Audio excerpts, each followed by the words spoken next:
చదివి వినిపిస్తారు.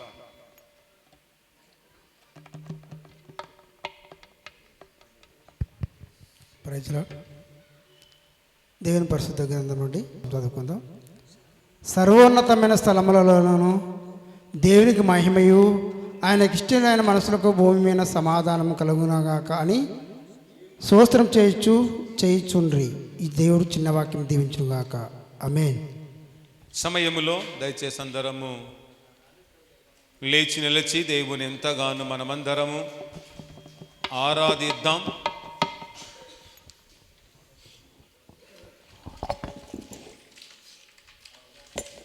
ఈ సమయములో అందరము లేచి నిలిచి దేవుని ఎంతగానో మనమందరము ఆరాధించుచు దేవాతి దేవుని ఎంతగానో మనమందరము మహిమపడదాం.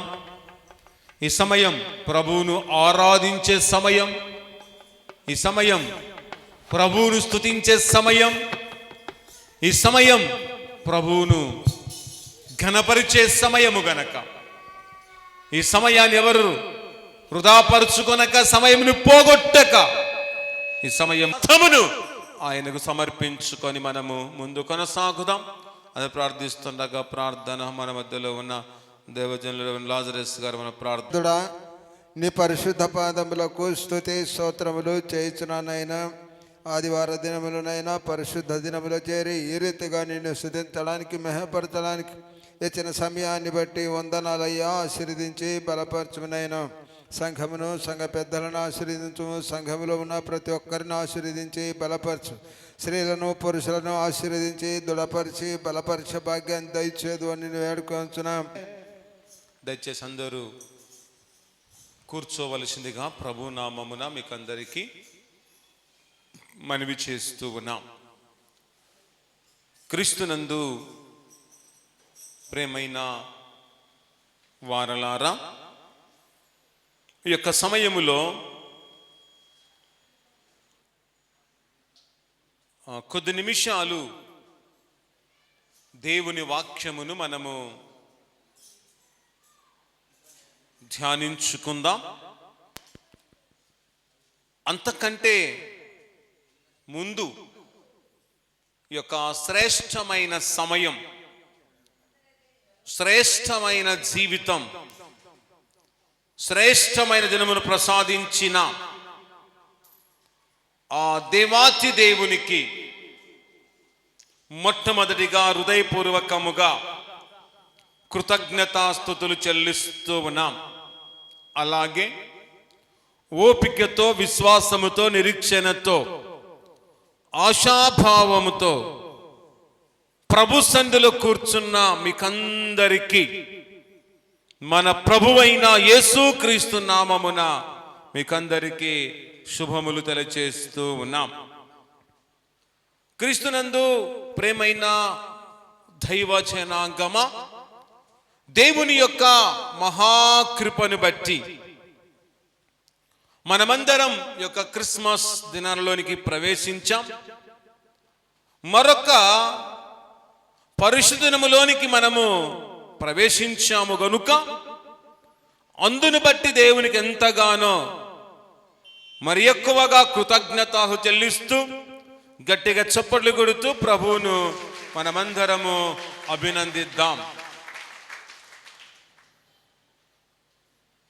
ఈ సమయములో నేటి ఆరాధన కార్యక్రమమునకు, నేటి సమయానికి ఏర్పాటు చేయబడిన వాక్య భాగాన్ని చదవగా మనమందరము విన్నాం. అలాగే ఈ యొక్క ఆరాధన కార్యక్రమమునకు ఏర్పాటు చేయబడిన ధ్యానాంశము వెలుగులో అనే ధ్యానాంశంపై కొద్ది నిమిషాలు దేవుని వాక్యమును మనము ధ్యానించుకుందాం. ఏ అంశంపై మనం ధ్యానించబోతున్నామండి? వెలుగులో అనే ధ్యానాంశంపై మనము ధ్యానించబోతున్నాం. చూడండి, వెలుగులో మనం ఏమి చేయాలి, వెలుగులో మనం ఎలా జీవించాలి అనే ధ్యానాంశంపై మనము ధ్యానించబోతూ ఉండగా, పరిశుద్ధాత్మ దేవుడు నీతో నాతో మాట్లాడబోతూ ఉండగా ప్రతి ఒక్కరూ శ్రద్ధగా వినువారుగా ఉండాలని ప్రభు నామమున తెలియచేస్తూ ఉన్నాం. క్రీస్తునందు ప్రేమైన దేవుని బిడ్డలారా, మన యొక్క సంఘ బిడ్డలు ఈరోజు చాలా మంది ఆబ్సెంట్ అయ్యారు. కారణం ఏమిటో తెలుసా? మనకు తెలుసు ఎందుకు ఆబ్సెంట్ అయ్యారో. ప్రభు సంధికి రాలేక, చెప్పండి. పని భారం వలన చాలా మంది ప్రభు సంధికి రాలేక ఏమైపోయారమ్మా? ఆబ్సెంట్ అయిపోయారు. ఎందుకనగా రాబోతున్న క్రిస్మస్ అందరూ కూడా సిద్ధపడుతూ ఉన్నారు. ఆ సిద్ధపాటు విషయములో అన్ని దినాలు పని చేసుకొని ఆదివార దినాన ఇంటి పనులు పెట్టుకొని, కొన్ని పనులు పెట్టుకొని చాలా మంది దేవుని సంధికి రాలేకపోయారు. మన సంఘం మాత్రమే కాదు, ఏ సంఘములో చూసిన ఆదివారం రోజు చాలా తక్కువగా దేవుని మందిరానికి వస్తారు. ఎప్పుడైనా గమనించండి, క్రిస్మస్ కు ముందున్న ఆదివారము చాలా మంది 100కు 90% దేవుని మందిరానికి రాలేక ఇంటి దగ్గర పనులు చూసుకుంటూ ఆ యొక్క పని విషయంలో వారు ముందుకు కొనసాగుతూ ఉంటారు.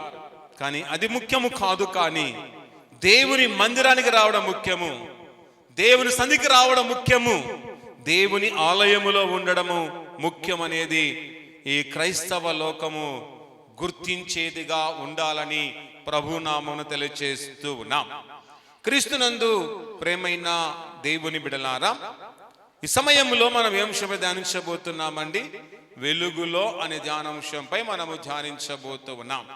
చూడండి, మొట్టమొదటి చూడండి, వెలుగులో దేవుణ్ణి ఆరాధించుట. వెలుగులో మనం ఏం చేయాలంటమ్మా? దేవుణ్ణి ఆరాధించాలి. కనుక మనమందరము కూడా వెలుగులో దేవుని మనము ఆరాధించువారముగా ఉండాలి. ఇంతవరకు, ఈ సమయం వరకు, ఈ వేళ వరకు నువ్వు వెలుగులో దేవుణ్ణి ఆరాధించలేక నీవు ఇంకా చీకటి సంబంధిగా జీవిస్తూ బ్రతుకుతూ ఉంటే, నీ చీకటి సంబంధమైన జీవితానికి ఈ దినాన ఫుల్ స్టాప్ చెప్పి ఆయన వెలుగులోనికి మనము ప్రవేశించి, ఆయన వెలుగులో మనం వెలిగించబడి, ఆ యొక్క వెలుగులో మనమందరము ఉంటూ వెలుగులోనే దేవుని మనము ఆరాధించువారముగా ఉండాలి. ఈ సమయములో చూడండి, వెలుగునకు చీకటికి ఉన్న వ్యత్యాసం ఏమిటో ఈ సమయములో మనము తెలుసుకుందాం. చూడండి, చీకటి పాపానికి నిలయము. చీకటి దేనికి నిలయం అంట? పాపానికి నిలయము. వెలుగు చూడండి, నిజమునకు నిలయము. వెలుగు దేనికి నిలయమంట? నిజమునకు నిలయము అని జ్ఞాపకం చేసుకోవాలి. కనుక నీవు నేను ఒకవేళ చీకటిలో ఉన్నామా లేక వెలుగులో ఉన్నామా అనేది ఒకసారి మనము ఆత్మ పరిశీలన చేసుకుని వారముగా ఉండాలి. వెలుగు పరిశుద్ధతకు నిలయముగా ఉంది. చూడండి, వెలుగు దేని నిలయంగా ఉందంట? పరిశుద్ధతకు నిలయముగా ఉంది. గనుక మనమందరము కూడా వెలుగులోనికి ప్రవేశించి పరిశుద్ధతను పొందిన వారముగా ఉండాలి. వెలుగులోనికి మనం ప్రవేశించి నిజమును పొందుకొని జీవించు వారముగా ఉండాలని ప్రభునామమున మీకు తెలియచేస్తూ ఉన్నాం. చూడండి, చీకటి సాతాను రాజ్యానికి గుర్తుగా ఉంది. చీకటి ఏ రాజ్యం అంటమ్మా? సాతాను యొక్క రాజ్యము. వెలుగు ఏ రాజ్యం తెలుసా? దేవుని యొక్క రాజ్యము. కనుక వెలుగు దేవుని రాజ్యము గనక ఆ యొక్క వెలుగు రాజ్యములోనికి ప్రవేశించి మన వెలుగైన దేవుని మనం ఎంతగానో తనివితీరా చూస్తూ తనివితీరైన ప్రత్యక్షను పొందుకొని ఆ వెలుగులో మనము దేవుణ్ణి ఆరాధించే ఆరాధికులముగా ఉండాలి. చూడండి, చీకటి వెలుగు ఎప్పటికీ కలిసి ఉండవు. కలుస్తాయమ్మా? చీకటి వెలుగు ఎప్పటికైనా కలుస్తుందా? కలవనే కలవదు. కానీ చీకటి వేరు, వెలుగు వేరు. కానీ చూడండి, మనమైతే దేవుని బిడలుగా పిలబడుతున్నప్పటికీ, దేవుని కుమారులుగా పిలబడుతున్నప్పటికీ, దేవుని నామములో ఆయన చేతుల ద్వారా నిర్మింపబడినప్పటికీ మనమందరము కూడా పాపముతో మనము కలిసి ఉంటూ ఉన్నాం. ఎంత విచారకరం! ఒకసారి ఆలోచించండి. చీకటి వెలుగు ఎప్పటికీ కలిసి ఉండవు. కానీ దేవుని బిడలుగా పిలబడుతున్న మనము పాపముతో కలిసి ఉన్నాము అంటే ఎంత సిగ్గులేని జీవితం మనం జీవిస్తున్నామో ఒక్కసారి మనము ఆలోచించుకొని, ఈ సమయములో నుంచైనా ఒక సిగ్గును మనము తెచ్చుకొని, పాపముతో కలిసి ఉండక, పాపముతో కలిసి పోక, పాపముతో మనము సంసారము చేయకుండా, పాపముతో ఏకీభవించకుండా, పాపము నుండి మనమందరము కూడా వేరుపరచబడు వారముగా ఉండాలి. కానీ పాపముల నుండి వేరుపరచబడలేక పాపములోనే మనము జీవిస్తూ, పాపములోనే మగ్గిపోతూ, పాపములోనే మరణాన్ని మనము కొని తెచ్చుకుంటూ ఉన్నాం. అలాంటి స్థితిలోనికి వెళ్ళక పూర్వమే, మరణపు అంచుల్లోకి వెళ్ళక పూర్వమే నీలో నాలో ఉన్న పాపమును మనమందరము పెరిగి వేసుకొని, పాపము నుండి వేరుపరచబడి దేవుని యొక్క పరిశుద్ధతలోనికి మనమందరము పరిగెత్తే వారముగా ఉండాలని ప్రభునామం తెలియచేస్తూ ఉన్నాం. చిన్న ఉదాహరణ చూడండి. దీపం వెలిగించాలి అంటే చూడండి, 2 చేతులు పని చేయాలి. వాస్తవమా కాదండి? ఒక దీపం మనం వెలిగించాలంటే ఒక చేత మనం వెలిగించగలమండి? వెలిగించలేము. కానీ దీపాన్ని వెలిగించాలంటే 2 చేతులు అవసరం. 2 చేతుల ద్వారానే దీపాన్ని వెలిగిస్తాం. అప్పుడు ఆ దీపము వెలిగించబడుతూ ఉంది. అలాగే ఈ లోకమంతా కూడా చీకటిమయముగా ఉండగా, ఈ లోకమంతా అంధకార సంబంధమైన దానగా ఉండగా, యేసు ప్రభుల వారు 2000 సంవత్సరాల క్రితములో ఈ లోకములో ఉద్భవించడం ద్వారా ఈ లోకమంతా కూడా వెలిగించబడినట్లు మనం చూస్తూ ఉన్నాం. ఎప్పుడైతే యేసు ప్రభుల వారు లోకములో ఉద్భవించాడో, ఈ లోకములో ఉన్న చీకటి, ఈ లోకములో ఉన్న అంధకార సంబంధమైన చీకటి అన్నీ కూడా చూడండి పారిపోయినట్లు మనము చూస్తూ ఉన్నాం. కనుక ఈ లోకములో ఉన్న మనము కూడా ఈ లోకమంతా వెలిగించబడింది కనుక ఈ లోకముతో పాటు మనము కూడా వెలిగించబడ్డాము గనక ఒక్కసారి మనం వెలిగించబడిన తర్వాత మరలా చీకటులకు వెళ్ళకుండా, ఒకసారి దేవుని ద్వారా వెలిగించబడిన తర్వాత మన యొక్క ఆత్మదీపాన్ని ఆర్పుకోకుండా దినదినము మన ఆత్మదీపాన్ని వెలిగించుకుంటూ, ప్రభులో మనమందరము వెలిగించుకుంటూ, వెలుగు సంబంధిగా మనమందరము బ్రతుకుతూ మన ప్రయాణాన్ని కొనసాగించువారముగా ఉండాలి. ఈ చదవబడిన వాక్య భాగములో మనం చూస్తే యేసు ప్రభుల వారు ఈ లోకములో ఉద్భవించిన సమయములో లోకమంతటికి ఏం కలిగిందంటమ్మా? గొప్ప వెలుగు కలిగింది. ఆ గొప్ప వెలుగు కలిగినప్పుడు ఆ వెలుగులో దేవుని యొక్క దూతలు ఏం చేశాయంట? దేవుణ్ణి ఆరాధించినట్లు మనం చూస్తున్నాం. కనుక దేవుణ్ణి ఆ యొక్క వెలుగుల దూతలు ఎంతగానో ఆరాధించిన విధానాన్ని దైవ గ్రంథములో బహుస్పష్టముగా మనం చూస్తున్నాం. కనుక దేవుని యొక్క దూతలు వెలుగులో దేవుని ఆరాధించినట్టుగా మనము కూడా వెలుగులో దేవుణ్ణి మనము ఆరాధించడము నేర్చుకోవాలి. ఇంతవరకు ఆయనను ఆరాధించడము నేర్చుకోలేకపోతున్నావా? ఆయన వెంబడించడము నేర్చుకోలేకపోతున్నావా? ఆయనను సేవించడమును నేర్చుకోలేక జీవిస్తున్నావా? ఆయనకు ప్రార్థించుటలో నేర్చుకోలేక జీవిస్తూ ఉంటే అలాంటి బ్రతుకును ఈ క్రిస్మస్ దినాల్లో మార్చుకో. మన దేవుడు మన జీవితాన్ని మార్చువాడుగా ఉన్నాడు. ఆయన ద్వారా మన జీవితాన్ని మార్చుకొని ఆయన మనము ఆరాధించే వ్యక్తులముగా మనమందరము ఉండాలి. ఎలాగో దేవుని దూతలు దేవుని ఆరాధించే చదవండి. సర్వోన్నతమైన స్థలములలో దేవునికి మహిమయు ఆయనకిష్టులైన మనుషులకు భూమి మీద సమాధానము కలుగునుగా కానీ దేవునికి స్తోత్రము చేస్తూ ఉండెను.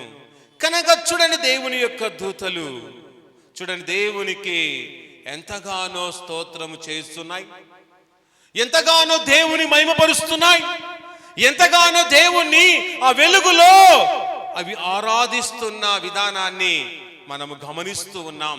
మనము కూడా అదే విధముగా దేవుని మనము ఆరాధించే వారముగా ఉండాలి.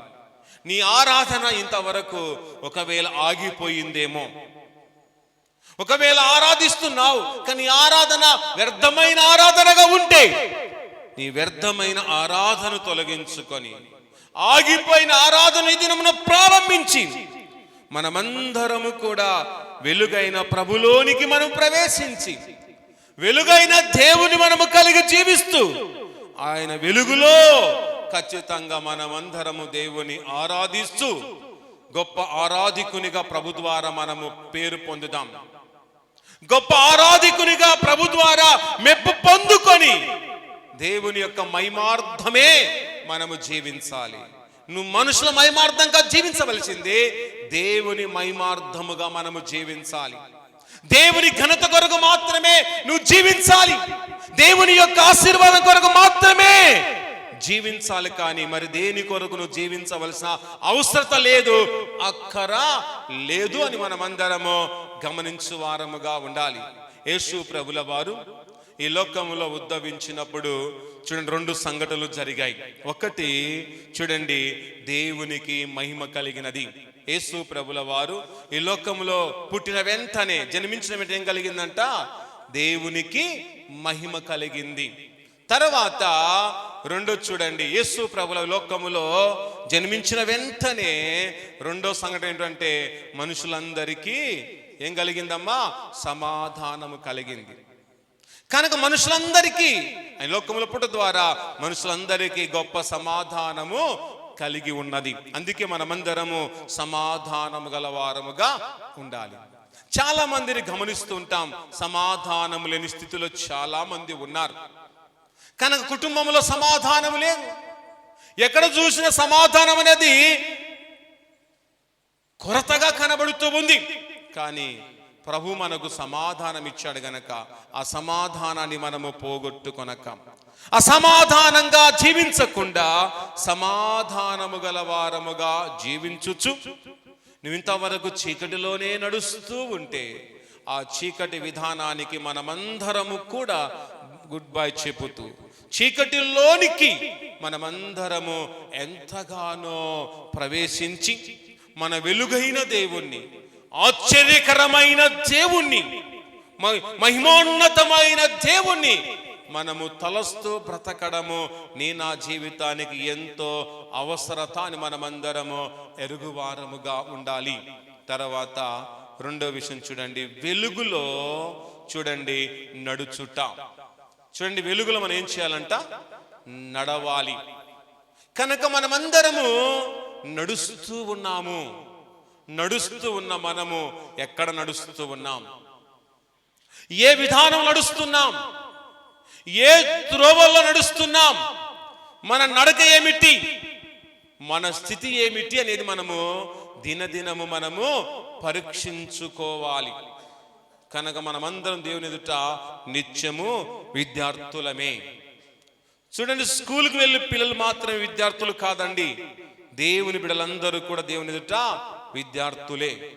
మనమందరం ఆయన విద్యార్థులము గనక మనమందరము కూడా ఆయన ఆత్మీయ పాఠశాలలో మనం చదువుకుంటున్నాం. ఏది ఆత్మీయ పాఠశాల? ఆయన మందిరమే ఒక ఆత్మీయ పాఠశాల. ఈ పాఠశాలలోనికి మనం చేరి దినదినము మనం చదువుకుంటున్నామంటే మనం విద్యార్థులమా కాదండి? చెప్పండి, విద్యార్థులమా కాదా? అందరము కూడా దేవుని ఎదుట మనమందరము విద్యార్థులమే. ఆయన దినదినము ఆయన వాక్యం చెబుతున్నాడు, మనం వింటూనే ఉన్నాం. దినదిన హెచ్చరికలు చేస్తున్నాడు, ఆయన హెచ్చరికలను మనము వింటూనే ఉన్నాం. దినదినమైన గద్దిస్తున్నాడు, ఆ గద్దింపులను మనం వింటున్నాం. దినదినము ఆయన మనతో ముచ్చటిస్తున్నాడు, మనమందరము ఆయనతో కూడా ముచ్చటిస్తూ ఉన్నాము. కనుక స్కూలుకు వెళ్ళే విద్యార్థులు మాత్రం విద్యార్థులు కాదు, కానీ ప్రతి క్రైస్తవుడు విద్యార్థుడే, ప్రతి విశ్వాసి దేవుని విద్యార్థుడే. ఆయన ఆత్మీయ పాఠశాలలోనికి ప్రవేశించే ప్రతి వారు విద్యార్థులే అని మనం జ్ఞాపకం చేసుకొని మనము ఆయన యొక్క ఆత్మీయ విద్యలో మనము బలపరచబడాలి. ఆయన ఆత్మీయ విద్యలో పరిజ్ఞానం పొందాలి. ఆయన ఆత్మీయ విద్యలో మనం స్థిరపరచబడి ప్రభువుకు మనము యోగ్యకరముగా జీవించే వారముగా ఉండాలి. లోకపరమైన పాఠశాల చూడండి నీకు విద్యను నేర్పిస్తుందేమో, కానీ దేవుని మందిరం అనే పాఠశాల నీకు ఆత్మీయ జీవితాన్ని నేర్పుతూ ఉంది. నీ జీవితాన్ని ఈ ఆత్మీయ పాఠశాల సరిచేసేదిగా ఉందని నమ్మి దినదినము ఈ యొక్క పాఠశాలలోనికి మనమందరము నిశ్చయముగా ఆతురతతో మనమందరము ప్రవేశించుచు మనమందరము వెలుగులోనే మనము నడవడము నేర్చుకోవాలి. చీకటిలో నడుచు వారందరూ కూడా సాతాను యొక్క సంబంధులు. వెలుగులో నడుచు వారందరూ ఎవరు సంబంధులండి? దేవుని యొక్క సంబంధులు. కనుక ఎవరు సంబంధులుగా ఉన్నావు? ఒకసారి నీవు ఆలోచించుకో. ఇంతవరకు నువ్వు చీకటి సంబంధిగా ఉన్నావా, లేకపోతే వెలుగు సంబంధిగా ఉన్నావా, లేకపోతే దేవుని కుమారుడుగా ఉన్నావా, లేకపోతే సాతాను కుమారుడుగా ఉన్నావా, కుమార్తెగా ఉన్నావా అనేది ఒక్కసారి మనము ఆలోచించుకొని మనమందరము ఈ సమయములో ఈ క్రిస్మస్ దినాల్లోనైనా వెలుగులో నడుస్తూ మన జీవితాన్ని కొనసాగించడం ఎంతో ప్రాముఖ్యత. అందుకే చూడండి, యోహాను రాసిన మొదటి పత్రిక 1వ అధ్యాయము 7వ వచనాన్ని ఒక్కసారి మనం చదువుకుందాం. చదవండి. అయితే ఆయన వెలుగులో ఉన్న ప్రకారము మనమును వెలుగులో నడిచిన ఎడల మనము అన్యున్న సహవాస గలవారమై యుందుము. చూడండి, ఆయన వెలుగులో ఉన్న ప్రకారము. ఎవరు వెలుగులో ఉన్నారంట? మన ప్రభువు వెలుగులో ఉన్నాడు. ఆయన వెలుగులో ఉన్న ప్రకారము మనము వెలుగులో నడిచిన ఎడల ఏ సహవాసం గలవారుగా ఉంటామంట? అన్యున్న సహవాసం గలవారముగా ఉంటాం. కనుక మనం అన్యున్న సహవాసం గలవారముగా ఉండాలి అంటే, దేవునితో సహవాసం గలవారముగా ఉండాలి అంటే మనమందరము కూడా వెలుగులో మనము నడవడము నేర్చుకోవాలి. ప్రియ నేస్తమా, ప్రియ సంగమా, ఇంతవరకు వెలుగులో నడవలేని స్థితిలో నువ్వు ఉంటూ చీకటిలోనే నువ్వు జీవిస్తూ ఉంటే, చీకటిలో నేను నడుస్తూ ఉంటే, చీకటిని నువ్వు ప్రేమిస్తూ ఉంటే, నువ్వు చీకటి రాజ్యములోనే నువ్వు బ్రతుకుతూ ఉంటే, అలాంటి చీకటి విధానాన్ని మనమందరము కూడా ఖచ్చితంగా విసర్జించి మనమందరము వెలుగులోనికి అడుగు పెట్టే వారముగా ఉండాలి. ఆయన వెలుగులోనికి నువ్వు అడుగు పెడితే చాలు, నువ్వు వెలిగించబడతావు. ఆయన ఆల్రెడీగా వెలుగులో ఉన్నాడు. మనం ఆయన అడుగులో అడుగు వేస్తే, మనం వెలుగులోనికి ప్రవేశిస్తే, వెలుగైన దేవుడు నిత్యం మనందరినీ వెలిగిస్తూనే ఉన్నాడు. ఆయన వెలిగించడానికి లోకానికి వచ్చాడు. మనందరినీ వెలుగు సంబంధంలో మార్చడానికి వచ్చాడు. వచ్చి అందరినీ కూడా ఆయన వెలిగించాడు గనక అందుకే మనమందరము ఖచ్చితముగా ఆయన నామాన్ని ఎరిగిన మనమందరం, ఆయన నామంలో వెలిగింపబడిన మనమందరం ఖచ్చితంగా వెలుగులో నడుస్తూ, వెలుగులోనే ప్రయాణము చేస్తూ, వెలుగుతోనే సహవాసము చేస్తూ, వెలుగుతోనే మనము సాంగత్యము గలవారముగా ఉండాలి. కానీ ఆ వెలుగులో సాంగత్యము చేయక నువ్వు చీకటితో సాంగత్యం చేస్తున్నావు అంటే నా జీవితము ఎంత దుర్భరమైన జీవితము, నా జీవితం ఎంత సిగ్గులేని జీవితమో ఒక్కసారి ఆలోచించుకొని ఆ బ్రతుకును మార్చుకొని ఈ క్రిస్మస్ దినాల్లో ఉన్న మనమందరం, అతి త్వరలో ఆయన జన్మదినం జరుపుకోబోతున్న మనమందరం వెలుగులో నడుస్తూ వెలుగు బిడ్డలుగానే ఆయన జన్మదినాన్ని జరుపుకొని ఆయన ఇచ్చే మహా సంతోషాన్ని మనమందరము ఖచ్చితంగా పొందుకొని మనమందరం మంచి అన్యోన్య సహవాస గలవారముగా, మనమందరం దేవునితో బాంధవ్యం కలిగి జీవించే వ్యక్తులముగా మనమందరం ఉండాలని ప్రభు నామం తెలియజేస్తూ ఉన్నాం. తర్వాత మూడో విషయం చూడండి, వెలుగులో యుద్ధము చేయుట. మనమందరము వెలుగులో ఏం చేయాలంటమ్మా? యుద్ధము చేయాలి. ఎలా చేయాలి? ఏ విధముగా చేయాలి? దేనితో మనం యుద్ధము చేయాలి అనే విషయాన్ని మనం ఆలోచించినట్లయితే చూడండి, రోమిలకు రాసిన పత్రిక 13వ అధ్యాయము 12వ వచనాన్ని ఒక్కసారి మనం చదువుకుందాం. చదవండి. రాత్రి చాలా గడిచి పగలు సమీపముగా ఉన్నది గనుక. చూడండి, రాత్రి చాలా గడిచి మనకి ఏది సమీపంగా ఉందంటమ్మా? పగలు సమీపముగా ఉంది కనుక పగలు అనగా వెలుగు మనకు సమీపముగా ఉంది కనుక వెలుగు దూరంలో లేదు. వెలుగు పగలు మనకు చాలా సమీపముగా ఉంది కనుక మనమందరము ఆ యొక్క పగటిలోనికి, ఆ వెలుగులోనికి మనమందరము కూడా వెళ్ళువారముగా ఉండాలి. తర్వాత చదవండి, మనము అంధకార క్రియలను విసర్జించి. చూడండి, మనమందరం ఏం విసర్జించాలంటమ్మా? అంధకార సంబంధమైన క్రియలను మనమందరము విసర్జించాలి. మన జీవితాలు ఎలా ఉన్నాయి అంటే విసర్జించవలసినవి విసర్జించలేకపోతున్నాం, విసర్జించను కూడనివి విసర్జిస్తున్నాం. అపవాదిని మనం విసర్జించాలి, కానీ అపవాదం విసర్జించక దేవుని మనము విసర్జించు వారుగా ఉంటున్నాం.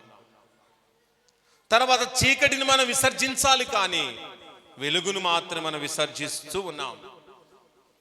పాపమును మాత్రమే విసర్జించాలి, కానీ మనం ఏం చేస్తున్నాం? దేవుని వాక్యాన్ని విసర్జించే వ్యక్తులముగా ఉంటున్నాం. అంటే మనమందరము రివర్స్గా మనం జీవిస్తూ ఉన్నాం.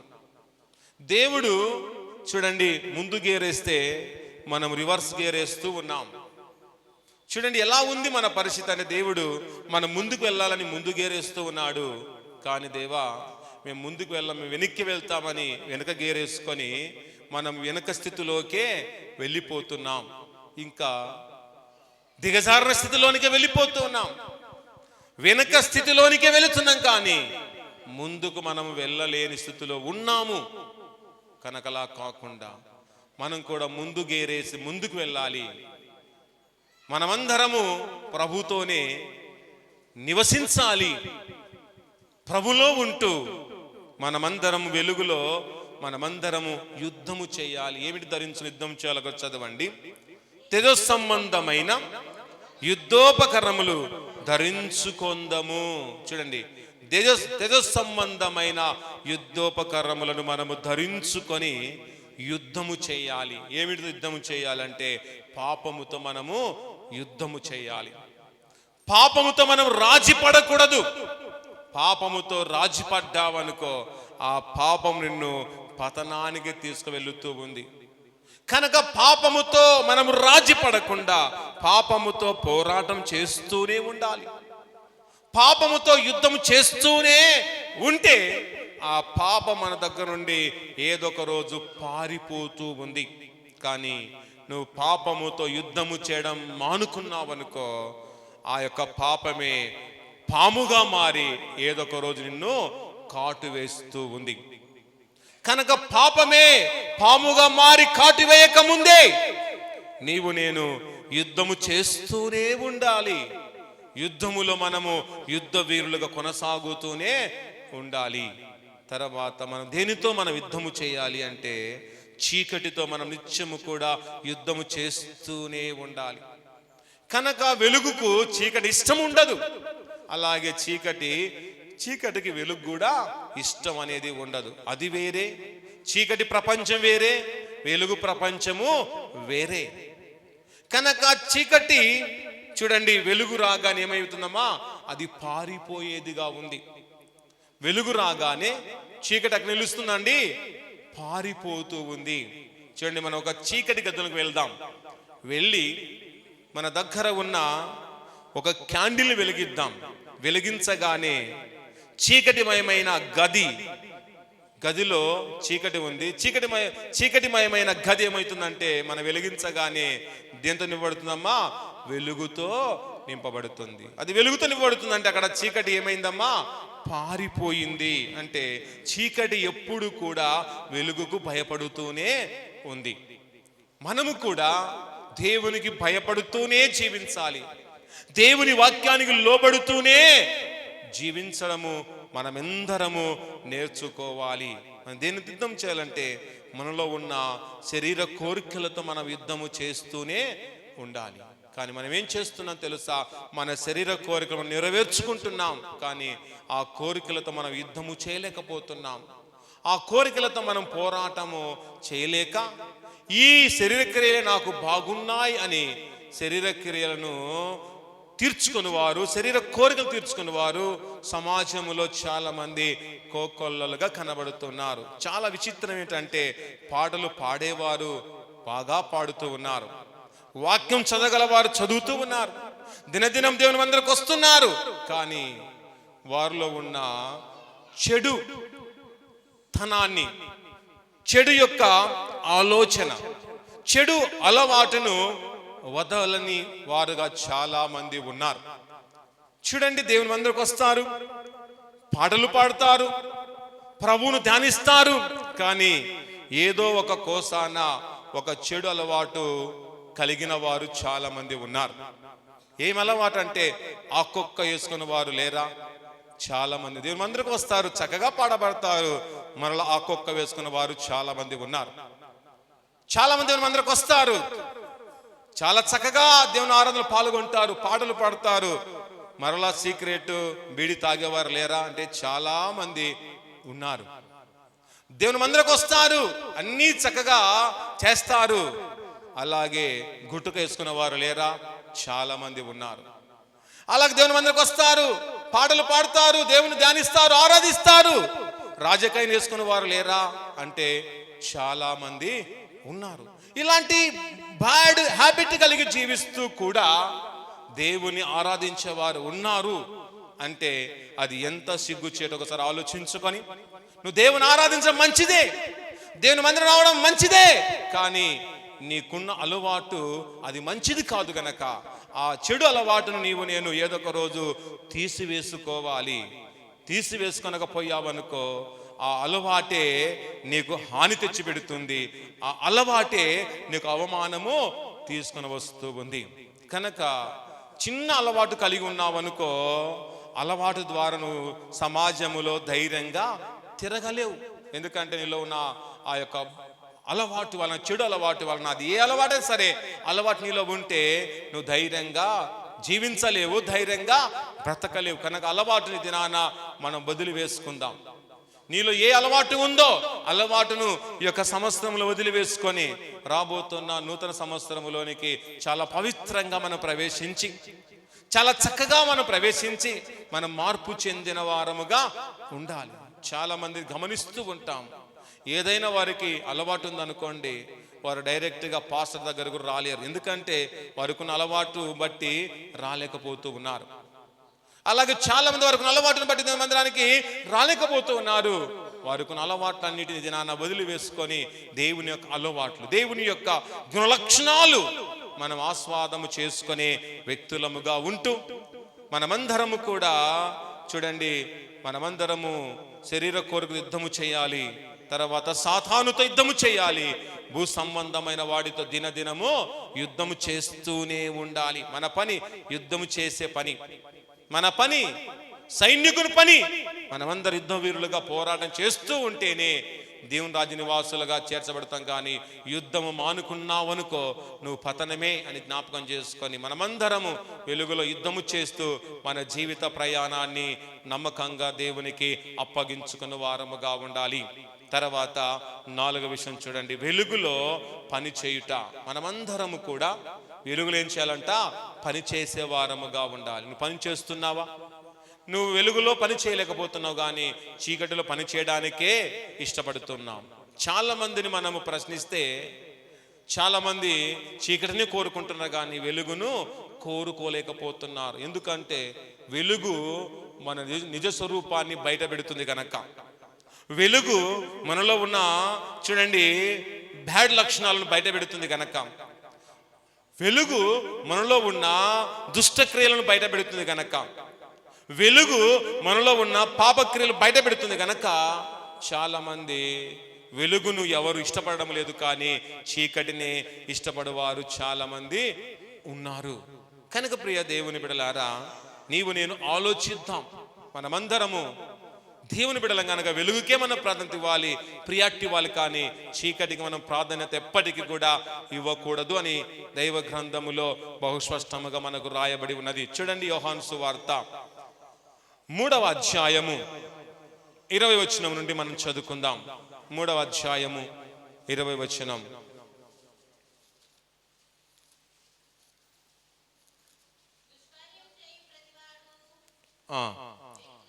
దుష్కార్యము చేయి ప్రతివాడు వెలుగును ద్వేషించును. చూడండి, ఇది నా మాటలు కాదు, మీ మాటలు కాదు. దుష్కార్యములు చేయు ప్రతివాడు దేన్ని ద్వేషిస్తున్నాడంటక్క? వెలుగును ద్వేషిస్తూనే ఉన్నాడు. ఒకవేళ నువ్వు దుష్కార్యములు చేస్తున్నావేమో, దుష్కార్యములు చేసే స్త్రీ అయినా పురుషుడైనా ఖచ్చితంగా వెలుగును ద్వేషిస్తాడు, కానీ వెలుగును ప్రేమించడు. కనుక మన జీవితం ఎలా ఉంది? దుష్కార్యములు చేస్తూ నువ్వు వెలుగును ద్వేషిస్తూనే ఉన్నావేమో. వెలుగును ద్వేషిస్తున్నావంటే నువ్వు ఎవరిని ద్వేషిస్తున్నట్టు?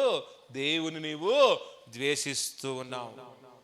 ఎన్నోసార్లు దేవునిని ప్రేమిస్తూనే ఉన్నాడు, ఎన్నోసార్లు తనలోనికి చేర్చుకోవాలని ఆశిస్తూ ఉన్నాడు, కానీ నువ్వు దేవుణ్ణి ద్వేషిస్తూనే ఉన్నావు. దేవా, నువ్వు నాకు అవసరం లేదు ప్రభువా, నీవు నాకు అక్కర్లేదు ప్రభువా అని దేవుని దూషిస్తూ మనము జీవిస్తున్నామనేది ఒక్కసారి ఆలోచించుకుని వారముగా ఉండాలి. తర్వాత చదవండి, అక్కడనే తన క్రియలు దుష్క్రియలుగా కనబడకుండునట్లు వెలుగునొద్దకు రాడు.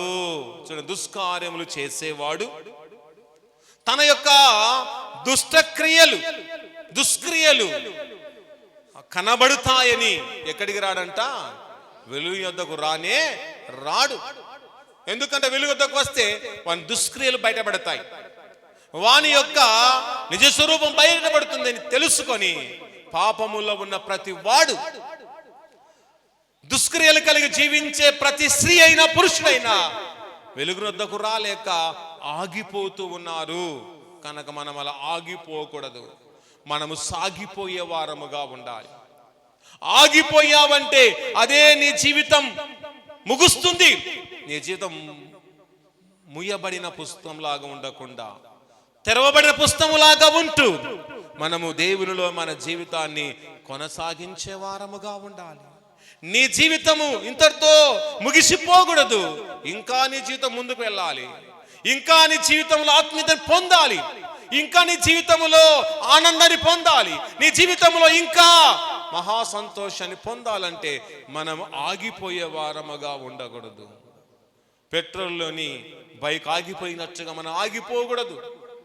డీజిల్ లేని కారు ఆగిపోయినట్టుగా మనం ఆగిపోకుండా పరిశుద్ధాత్మ చేత మనము నింపబడి, పరిశుద్ధాత్మ చేత కడగబడి, పరిశుద్ధాత్మ చేత వెలుగుతో నింపబడి, వెలుగులోనే మన జీవితాంతము మనము కొనసాగుచు వెలుగైన దేవుని యొక్క దీవెనలు మనం మెండుగా పొందుకొని ఆయన వెలుగులో మనము తేజరిల్లుతూ, ఆయన వెలుగులో ప్రకాశించుచు ప్రకాశవంతమైన దేవుని బిడ్డగా, ప్రకాశవంతమైన దేవుని కుమార్తెగా, ప్రకాశవంతమైన దేవుని దాసునిగా మనమందరము కనబడువారముగా ఉండాలి. మనమందరము బుద్ధివంతుల వలె మనము ప్రకాశించు వారముగా ఉండాలి. బుద్ధివంతులైతే చెప్పండి, ఆకాశ మండలములోని జ్యోతుల వలె ప్రకాశించెదరు. మనం బుద్ధిమంతులమైతే ఆకాశ మండలం జ్యోతులు ఎలాగైతే ప్రకాశిస్తాయో అలాగ మనం ప్రకాశిస్తాం, అలాగ మనము వెలుగునందుతామనేది మనమందరము ఆలోచించుకొని వారముగా ఉండాలి. తర్వాత చూడండి, వెలుగులో చూడండి సాక్ష్యమిచ్చుట. కనుక ఐదో విషయం చూడండి, వెలుగులో ఏమి ఇవ్వాలంట? సాక్ష్యం ఇవ్వాలి. కనుక వెలుగును సాక్ష్యం ఇస్తున్నావా? ఒకసారి నువ్వు దేవుని ద్వారా వెలిగించబడ్డావు, ఆయనలో నువ్వు వెలిగించబడిన తర్వాత నువ్వేం చేయాలంటే వెలుగులోనే నువ్వు సాక్ష్యం ఇవ్వాలి. ఎవరు గూర్చి? క్రైస్తవుని గూర్చి, ప్రభు నమ్ముకున్న వారి గూర్చి, తర్వాత ప్రభు యొక్క విధానాన్ని గూర్చి, ఆయన పనితనము గూర్చి నీవు నేను చీకటిలో సాక్ష్యం ఇవ్వకూడదు, కానీ వెలుగులోనే మనము సాక్ష్యం ఇచ్చు వారముగా ఉండాలి. దైవ గ్రంథములు చూడండి, ఫిలిప్పీయులకు రాసిన పత్రిక 2వ అధ్యాయము 16వ వచనం చూస్తే అక్కడ అపోస్తుడైన పౌలు సాక్ష్యం ఇస్తున్నాడు. అపోస్తుడైన పౌలు ప్రభు ద్వారా ఆయన వెలిగించబడ్డాడు. ప్రభు ద్వారా వెలిగించబడి తన పరిచర్యను నమ్మకంగా కొనసాగుతూ అనేక సంఘాలను స్థాపిస్తూ, అనేకులను ప్రభు యొద్దకు నడిపిస్తూ, అనేకులను వెలుగు యొద్దకు నడిపిస్తూ ఆయన ఫిలిప్పి సంఘములో ఉన్న వారి గురించి గొప్ప సాక్ష్యము ఇస్తున్నాడు. వెలుగులో సాక్ష్యం ఇస్తున్నాడు. ఎందుకంటే ఆయన వెలిగించబడ్డాడు గనక, వెలిగించబడిన ఆ వ్యక్తి వెలుగులో అక్కడ వారి గురించి మంచి సాక్ష్యం, శ్రేష్టమైన సాక్ష్యం, అత్యున్నతమైన సాక్ష్యం అపోస్తలుడైన పౌలు ఇస్తూ ఉన్నట్లు అక్కడ మనం చూస్తూ ఉన్నాం. చదవండి, అట్టి జనముల మధ్య మీరు జీవవాక్యమును చేత పట్టుకొని లోకమందు జ్యోతుల వలె కనబడుచు ఉన్నారు. చూడు ప్రేమైన దేవుని బిడ్డలారా, అట్టి జనం మధ్యను మీరు జీవవాక్యమును చేత పట్టుకొని లోకమందు జ్యోతుల వలె కనబడుచు ఉన్నారు అని అపోస్తుడైన పౌలు ఫిలిప్పి సంఘమును గూర్చి, ఆ సంఘములో ఉన్న వారి గురించి సాక్ష్యమిస్తూ ఉన్నాడు. ఏమని సాక్ష్యమిస్తున్నాడండి అంటే, లోకమందు జ్యోతుల వలె మీరు కనబడుతూ ఉన్నారు. ఆ సంఘములో ఉన్న వారందరూ లోకమందు జ్యోతుల వలె కనబడుతున్నారు. మన కులమాల సంఘములో ఉన్న మనం జ్యోతుల వలె మనము కనబడాలి. జ్యోతి ఎలాగైతే అది వెలుగుతూ ఉంటుందో అలాగ మనం జ్యోతుల వలె వెలుగుతూ ఉంటే మన గురించి కూడా అనేకులు సాక్ష్యమిస్తారు. మన గురించి కూడా అనేకులు చూడండి చెప్పేవారుగా ఉంటారు. అనేకులు మన గురించి కూడా చూడండి చెప్పుతూ చటించేవారుగా ఉంటారని ఎరిగి మనమందరము దేవుని వారము గనక, ఆయన బిడలమైన మనము కూడా ఆయన ద్వారా వెలిగించబడ్డాం గనక, వెలిగింపబడిన తర్వాత మనం ఆరిపోకుండా మనం వెలుగులో మనము ఉంటూ, వెలుగులో మనము సాక్ష్యం ఇస్తూ, అనేకుల గురించి సాక్ష్యం, మన ప్రభును గురించి సాక్ష్యం ఇస్తూ, ప్రభులో మనము నిత్యము వెలిగింపబడుతూ, నిత్యము ఆయన సన్నిధిలో మనము స్థిరపరచబడిన క్రైస్తవులముగా మనం ఉండాలని ప్రభు నామమున తెలియజేస్తూ ఉన్నాం. తర్వాత చివరిగా చూడండి, వెలుగులో క్రీస్తు నిమిత్తము కనిపెట్టుట. చూడండి, వెలుగులో ఏం చేయాలంటామా? మనము క్రీస్తు నిమిత్తము కనిపెట్టాలి. ఎవరి నిమిత్తం అంటమ్మా? మనుషుల నిమిత్తము కాదు, నీకు ఇష్టమైన వారి నిమిత్తము కాదు, నీకు యోగ్యకరమైన వారి నిమిత్తము కాదు, నీ భర్త నిమిత్తం కాదు కనిపెట్టవలసింది, నీ భార్య నిమిత్తం కాదు కనిపెట్టవలసింది, నీ పిల్లల కోసం కాదు కనిపెట్టవలసింది, నీవు నేను వెలుగులో క్రీస్తు నిమిత్తమే కనిపెట్టుకోవాలి. ఆయన నిమిత్తం కనిపెట్టుకుంటే ప్రభువు మన విషయంలో కనిపెట్టుకొని తగిన సమయంలో దేవుడు మనల్ని ఆశీర్వదిస్తూ ఉన్నాడు. దైవ గ్రంథములో చూడండి, వెలుగులో క్రీస్తు నిమిత్తము కనిపెట్టుకున్న వారు చాలా మంది ఉన్నారు. వారిలో ఒకరు జ్ఞాపకం చేసుకున్నట్లయితే చూడండి, ప్రవక్త అయిన అన్నాను మనం చూస్తూ ఉన్నాం. అన్న దేవుని ద్వారా వెలిగించబడినది. ఆమె ఒక జ్యోతిలాగా వెలిగించబడింది. ఆమె వెలిగించబడిన తర్వాత ఆమె దీపాన్ని ఆరుపుకోకుండా, ఆమె వెలిగించబడిన తర్వాత ఏ రోజు వెనుకంజ వేయకుండా, ఆమె వెలిగించబడిన తర్వాత ఆమె చీకటి వైపు చూడకుండా, ఆమె దేవుని ద్వారా వెలిగించబడిన తర్వాత వెలుగు వైపు చూస్తూ వెలుగు వైపే ప్రయాణం చేసింది. వెలుగు వైపే ఆమె దృష్టి ఉంది, కానీ మరొక వైపు ఆమె దృష్టి లేకుండా ఆమె ఆ వెలుగులోనే జీవిస్తూ, ఆ యొక్క వెలుగులోనే క్రీస్తు నిమిత్తమై ఆమె ఎంతగానో కనిపెట్టుకున్న విధమును దైవ గ్రంథములో మనం చూస్తున్నాం. చూడండి, లూకా సువార్త 2వ అధ్యాయము 36వ వచనం నుండి మనం చదువుకుందాం. చదవండి. మరియు ఆషేరు గోత్రికురాలైన పనియేలు కుమార్తె అయిన అన్నాను ఒక ప్రవక్తి ఉండెను. ఆమె కన్నెత్వం మొదలుకొని 7 ఏండ్లు పెనిమితో సంసారము చేసి బహుకాలము గడిచినదై 84 సంవత్సరాలు విధవరాలయుండి దేవాలయం విడువక ఉపవాస ప్రార్థనలతో రేయింబవళ్ళు సేవ చేయుచు ఉండెను. ఒక్కసారి ఆమె వెలిగించబడిన తర్వాత ఆమె రేయింబవలు ఏం చేస్తుందంటమ్మా? సేవ చేస్తూనే ఉంది. ఆమె ఒకసారి ప్రభుత్వ వారు వెలిగించబడిన తర్వాత దేవుని యొక్క మందిరములో, దేవుని యొక్క ఆలయములో చూడండి, ఆమె సేవ చేస్తూనే ఉంది. దేవుని మందిరములో ఆమె పరిచర్య చేస్తూ ఆమె యొక్క సేవా జీవితాన్ని కొనసాగిస్తూనే ఉంది. వృద్ధాపదశలో కూడా దేవుని యొక్క మందిరములో గడుపుతుంది. 84 సంవత్సరములు దేవాలయం విడువక దేవుని మందిరములోనే ఉంటూ, దేవుని మందిరములోనే క్రీస్తు నిమిత్తం కనిపెట్టుకుంటూ, దేవుని మందిరములోనే వెలుగైన దేవుని కొరకు ఎదురు చూస్తూ, దేవుని మందిరములోనే ఆమె జీవితాన్ని ఆమె గడుపుతూ ఉన్న విధానాన్ని మనం చూస్తున్నాం. ఇది ప్రభు చేత వెలిగింపబడిన దీపముగా మనం చూస్తున్నాం. మనము కూడా దేవుని ద్వారా వెలిగించబడితే ఈమెలాగా మనం జీవిస్తాం. ఈమెలాగా సేవతత్వం కలిగి ఉంటాం. ఈమెలాగా దేవుని మందిరములో ఉంటాం. ఈమెలాగా దేవుని యొక్క సేవ చేస్తాం. కానీ ప్రభు ద్వారా నువ్వు వెలిగించబడకపోతే నువ్వు సేవ చేయలేవు, దేవుని మందిరములో ఉండలేవు, నువ్వు ప్రార్థన జీవితం కలిగి జీవించలేవు, దేవుని వాక్యాన్ని గ్రహించలేవు, దేవుని యొక్క నామమును నువ్వు తెలుసుకోలేవు. కానీ నువ్వు అన్ని తెలుసుకోవాలంటే ఆయన ద్వారా నువ్వు వెలిగింపబడిన ఆత్మదీపముగా ఉండాలి. ఆయన నామములను వెలిగించబడితే చాలు, నీకు అన్ని అర్థమవుతాయి. ఆయన వెలిగించబడితే చాలు, ఆయన సేవ చేసే ఓపిక నీలోకి వస్తుంది. ఆయన ద్వారా వెలిగించబడితే చాలు, నీలో సమర్పణ జీవితం పెరుగుతుంది. ఆయనలో వెలిగింపబడితే చాలు, నీవు నేను కూడా మంచి సాక్ష్యాన్ని పొందుతామని ఎరిగి, ఇంతవరకు ఆయనలో వెలిగింపబడలేని ఒక చీకటి సంబంధిగా, ఆయన వెలిగించబడలేని ఒక శరీర సంబంధిగా, ఆయనలో వెలిగించబడలేని అంధకార సంబంధిగా, ఆయనలో వెలిగింపబడలేని ఒక దురాత్మగా నీవుంటే, అలాంటి దురాత్మని దినాన వదులుకొని దేవుల్లో మనమందరము కూడా అన్నావలే వెలిగింపబడి వెలుగులో మనము దేవుని కొరకు ఆమెలాగా మనం ఎంతగానో కనిపెట్టుకుని వారముగా ఉండాలి. తర్వాత చూడండి, ఆమె కూడా ఆ గడియలోనే లోపలికి వచ్చి దేవుని కొనియాడి యెరూషలేములో విమోచన కొరకనగా క్రీస్తు కొరకు కనిపెట్టుచున్న వారందరితో ఆయన గూర్చి మాటలాడుచు ఉండెను. ఆమె ఎవరి గురించి మాట్లాడుతుందంట? యేసు ప్రభుల వారి గురించి మాట్లాడుతూ ఉంది. ఆమె క్రీస్తుని గురించి మాట్లాడుతుంది. ఆమె ఆయన గురించి మాట్లాడుతూ ఎవరి నిమిత్తం కనిపెట్టుకుంటుందమ్మా?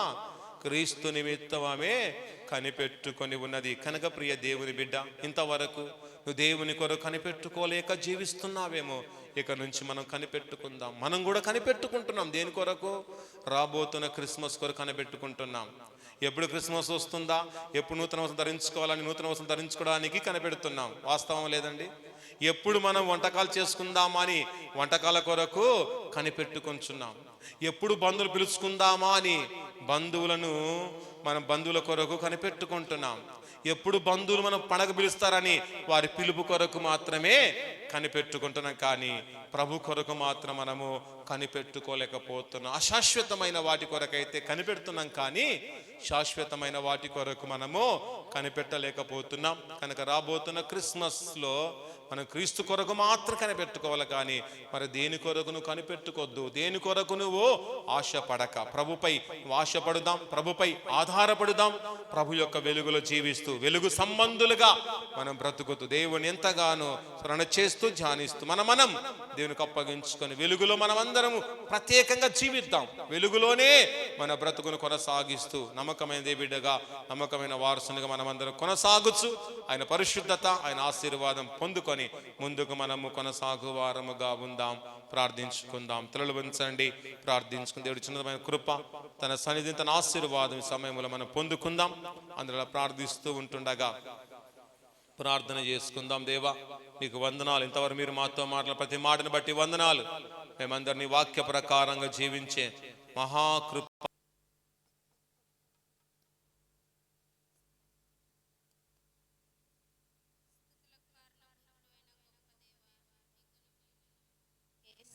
స్తోత్రాలు, వందనాలయ్యా. అగ్ని నేత్రములు కలిగిన దేవా, అపరంజి పాదములు కలిగిన దేవా, సూర్య చంద్ర నక్షత్రములను కలుగు చేసిన ఓ పరిశుద్ధుడా, నీ ఘనమైన నామమునకే స్తుతులు, స్తోత్రాలు, వందనాలు ప్రభువా. అవును దేవా, ఇంతవరకునైనా నీ దాసుడు విత్తిన విత్తనాలను త్రోపక్కలో పడకుండా మంచి నేలలో పడి నూరంతులుగా 60 ఫలించే కృపను దయచేయండి నైనా.